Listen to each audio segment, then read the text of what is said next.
ሰሞኑን ሶሻል ሚዲያ ላይ ጴንጤ አይደለሁም ይላል። እኔ ጴንጥጥ ያልኩ ጴንጤ ነው። ጴንጤ የሚለው ስም ለስድብ የወጣው ወይት እንደሆነ ታውቃላችሁ? በ1959 ደብረ ዘይት የሙሉ ወንጌል አገልጋዮች አሁን አንዳንዶቹ በሕይወት የሉም ተቀጥቅጠው ሐይቅ ዳር የተጣሉበት ጊዜ ነበር። አየር ወለድ ውስጥ አየር ኃይል ውስጥ ሪቫይቫል ስለተነሳ መንግስትም ተደናግጦ ነበር። የጠንቋዮችና የቡና ቤት ባለቤቶች አድመው ቅጥቅጥ አረጉ እና አዲስ ዘመን እንደዚህ ብሎ ጻፈ። የደብረ ዘይት ህዝብ ተቆጣ፣ ልጆቹንም ቀጣቸው ብሎ ጻፈ። ልጆቹን ቀጣ። ከዛ ጴንጤ የሚለው ስድብ ነበር። ስለዚህ ማሸማቀቂያ ድሮ ምን ይሉናል? ጴ ይላሉ። እኔ ተማሪ ሆኜ ሃይስኩል ጴ ሲሉኝ ጴንጤቆስጤ ነኝ እላቸዋለሁ። ያን ጊዜ ጴንጤቆስጤ ነኝ አይባልም፣ ትክዳላችሁ። ለምን ትታስራላችሁ? ስለዚህ አንድ ጊዜ እኔ ተበሳጨው። ሰው ይፈራና ጻፍኩ። ከጀርባዬ ላይ ጽፌ ጴንጤቆስጤ ነኝ ብዬ መሄድ ስጀምር አንተ ሰውዬ ብታስፈጅ ነው እንዴ? የኢትዮጵያን ቤተክርስቲያን ከእንቅልፍ 2% አልነበሩም ወንጌላውያን በኢትዮጵያ ውስጥ። የታሪክ መጽሐፍት ብዙ አሉ፣ ጻፉ። ነጮችም የጻፉት ስላለ አንብቡ። የኢትዮጵያን ቤተክርስቲያን የቁጥር እድገት፣ የአይነት ለውጥ፣ የቅድስና ፓወር የሰጠው የፔንቴኮስታል ሙቭመንት ነው። የሐሰት መምህራን እንዳሉ ሆነው ነገር ግን ዛሬ እውነተኛውን ወንጌል በመንፈስ ቅዱሳዊ መስበካችን መቀጠል አለበት። ሜዳ ላይማ ማንም ይፎክራል። እውነተኛውን ጦርነት በእግዚአብሔር ቃል እውነት መንፈሳዊ ውጊያ እንድንዋጋ ጥሪ ያስተላልፍላችኋል። ለእውነት ቁሙ፣ እውነትን ተናገሩ፣ እውነትን ስበኩ፣ ሐሰተኛ ህይወት አትኑሩ። ስለዚህ እውነት ስንሰብክ በእውነት ስንኖር እውነተኛ ህይወትን መኖር አለብን። ንጽህናን፣ ቅድስናን ማጉላት አለብን። ኃጢአትን፣ ተንኮልን፣ አታላይነትን፣ አጭበርባሪነትን፣ አስመሳይነትን ደግሞ መቃወም አለብን። ግልጽ አለ። የእግዚአብሔር ወገን ወደ እኔ ና እንዳለው ሙሴ ይመስለኛል አይደል? ኑ ወደዚህ።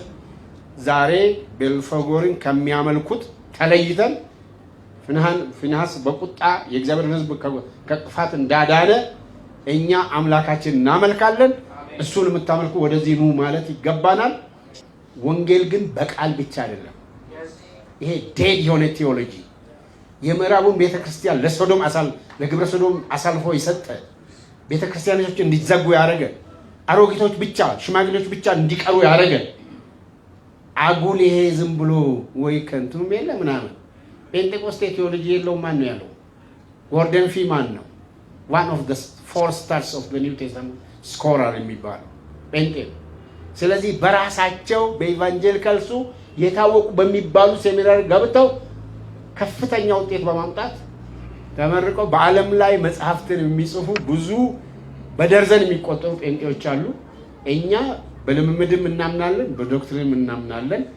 ደረቅ ዶክትሪን ህይወት የማይለውጥ ጭንቅላት የሚያሳብጥ ፍቅር የጎደለው ቴዎሎጂ አንቀበልም።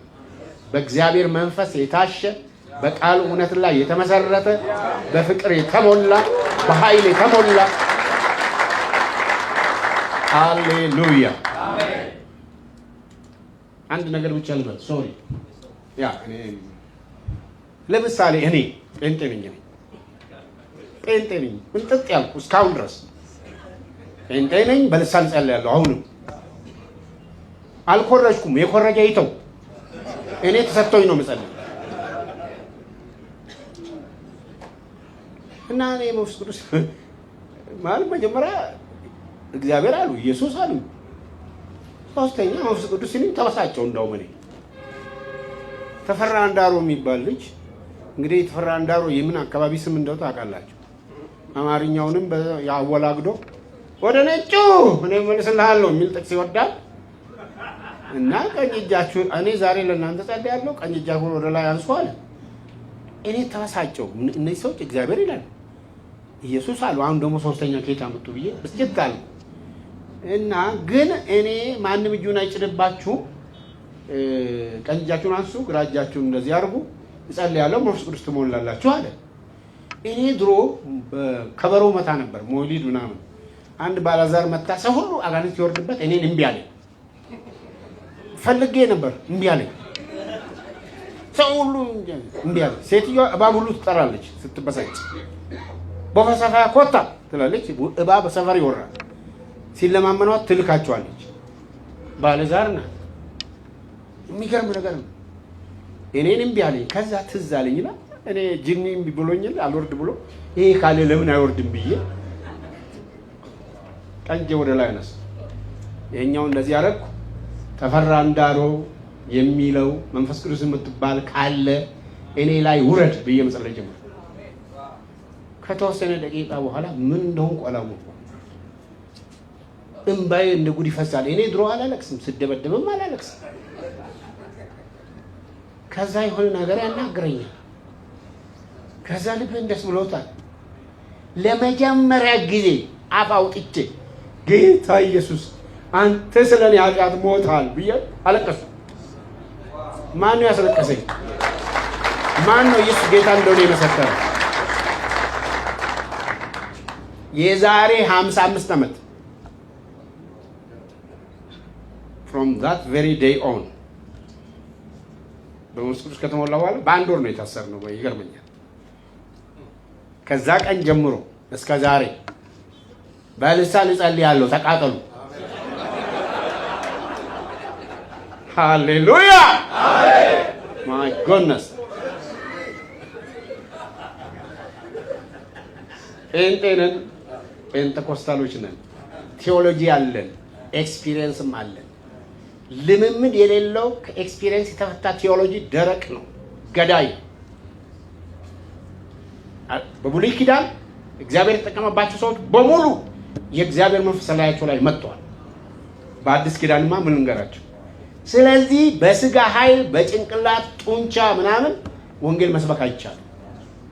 በእግዚአብሔር ቃል በመንፈስ ቅዱስ ኃይል ድንቅ የሆኑ የፈውስ ስጦታዎች እስከ ዛሬ በሕይወት ያሉ ሰዎች አሉ ከሞት ተርፎ። ከዛ አንዱ ለምሳሌ አሁን የኛ የህብረት ፕሬዚደንት የሆነ ወንድማችን ሐኪም ስንት ቀን ነው የሰጠው? ትሞታለህ ተብሎ ከሆስፒታል የተባረረ አሁንም በሕይወት ያለ አገልጋይ ሲጸልይለት ተፈወሰ። ፈውሱ ከሱ ጋር ቀርቷል። ደርዘን መጥራት እንችላለን። ስለዚህ እውነተኛ ጴንጤዎች ሰዎች ሲለፈልፉ ዝም አትበሏቸው። አጀንዳ እየፈለጉ ነው።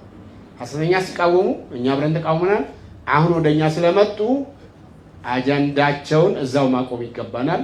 በዚህ አጋጣሚ አማኑኤሎችም ሙሉ ወንጌሎችም የሕይወት ብርሃኖች ገነቶች ጴንጤንን የምትሉ ሁሉ ሌሎችም ካሪዝማቲኮች ቃለ ሕይወትም አሁን ካሪዝማቲክ ነው፣ መካኒዝም ካሪዝማቲክ ኢትዮጵያ ውስጥ ጴንጤ ያልሆነ ያልተነካ በመንፈስ ቅዱስ የማይናገር ልታገኝ አትችልም። ተስፋ ቁረጥ። እኛ ጴንጤዎች ነን። ሃሌሉያ